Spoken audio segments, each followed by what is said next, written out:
मित्रांनो, आजकालची तरुणाई वेळ, ऊर्जा आणि आयुष्य सगळं मुलींच्या मागे धावण्यात वाया घालवताना दिसत आहे. एक साधा सिद्धांत समजून घ्या. जर तुम्ही फुलपाखरांच्या मागे धावलात तर ते फुलपाखरं तुमच्यापासून दूर उडून जाईल. पण जर तुम्ही एक सुंदर बाग तयार केली तर फुलपाखरं तुमच्याकडे आपोआप येतील. याचा अर्थ काय? जर तुम्ही मुलींच्या मागे लागलात तर ते तुमच्यापासून दूर जातील.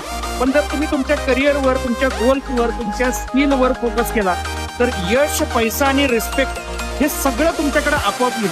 लक्षात ठेवा, आज कोणतीही मुलगी पहिल्यांदा बघते ते तुमचा पैसा आणि तुमचं स्टेटस. आणि पैसा मिळतो तो फक्त करिअरवर, गोल्सवर फोकस केल्यानंच. म्हणून मित्रांनो, तुमचा वेळ चेस करण्यात वाया घालवू नका. तुमचं आयुष्य असं डिझाईन करा की लोक तुमच्या मागे यायला भाग पडले पाहिजेत. Stop chasing and start building. तेव्हा फक्त मुलीच नाही, संपूर्ण जग तुमच्या मागे धावेल.